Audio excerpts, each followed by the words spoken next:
boca anunciará o vosso louvor. Amados de Deus, estamos no mês de setembro, o mês em que a igreja comemora como o mês da Bíblia, o mês onde a igreja nos propõe um maior estudo, uma maior intimidade com a palavra de Deus. Ler, acolher, meditar e vivenciar a palavra de Deus. Esta é a proposta da igreja. Todos os dias são dias da Bíblia. Todos os meses são meses da Bíblia. Os ensinamentos da Sagrada Escritura devem ser vivenciado, ouvido, conhecido, meditado e guardado no coração todos os dias do ano e todos os anos de uma vida. Mas durante o mês de setembro a igreja propõe uma maior atenção, uma visão mais carinhosa, um debruçar-se sobre as Sagradas Escrituras. As Sagradas Escrituras é uma carta de amor de Deus para o seu povo. E nesta carta de amor, Deus coloca a história da salvação, onde o povo de Deus, que acolheu essa carta, que recebeu essa carta, se compromete a vivê-la dentro da sua realidade. Na Bíblia estão registradas as histórias do povo de Deus, a evolução, como esse povo, desde o Antigo ao Novo Testamento, se relaciona com Deus, consigo mesmo e com toda a humanidade à sua volta. As Sagradas Escrituras está dividida em Antigo Testamento e Novo Testamento. O Antigo Testamento registra a história do povo de Deus antes da vinda de nosso Senhor Jesus Cristo. Ela começa desde a narrativa da criação e vai até o nascimento do Salvador desta criação. A Bíblia está dividida em Antigo e Novo Testamento. No Antigo Testamento nós iremos encontrar 46 livros relatando as mais diferentes épocas, tempos em que Deus se manifesta ao seu povo. No Novo Testamento nós encontraremos 27 livros, somando-se um total de 73 livros.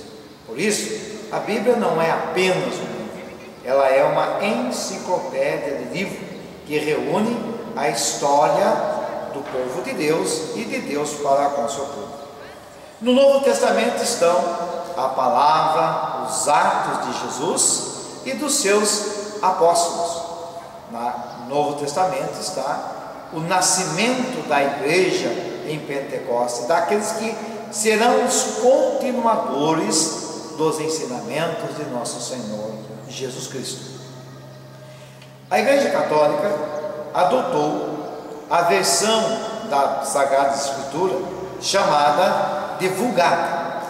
Esta tradução foi feita por São Jerônimo no ano 400, durante o papado do Papa Dámaso, onde São Jerônimo, mestre e doutor da igreja, durante alguns anos passou a sua vida em Jerusalém e traduziu a Bíblia do grego para o latim, do hebraico para o latim. A língua no qual a Bíblia, as Sagradas Escrituras foram escritas é hebraico, aramaico e grego. Quando houve a reforma protestante, os teólogos protestantes adotaram a chamada Bíblia hebraica. Como assim?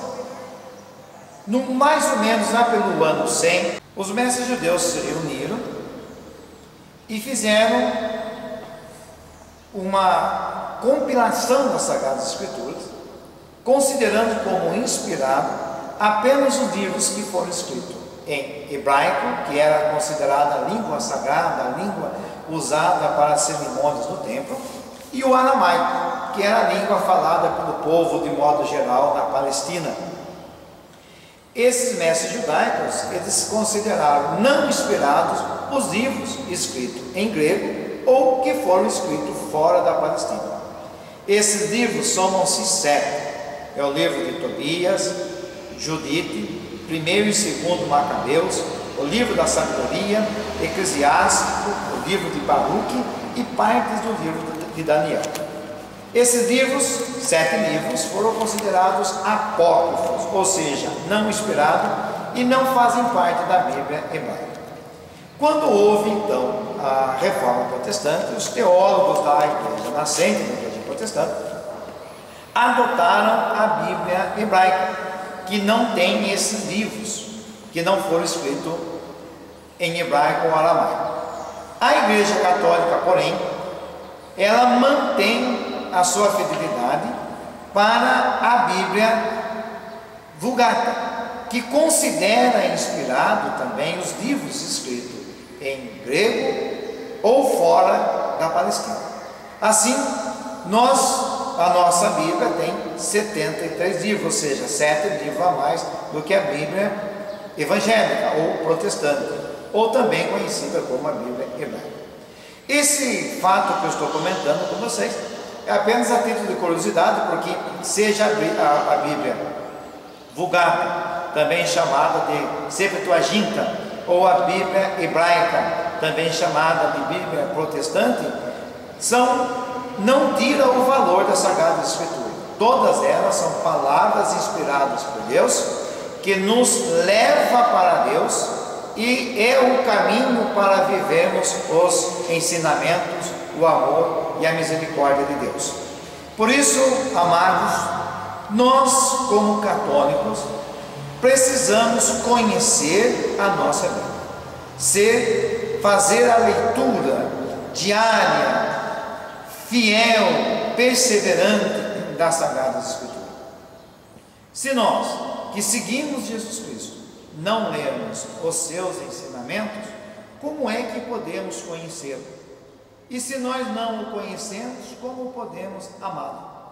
Conhecer a Sagrada Escritura, ler a Sagrada Escritura é uma forma de conhecer, de amar e de viver a graça salvadora de nosso Senhor Jesus Cristo. Que Deus nos abençoe, que Deus nos inspire e que o Senhor nos ensine a ouvir, entender e praticar as suas palavras. Louvado seja nosso Senhor Jesus Cristo.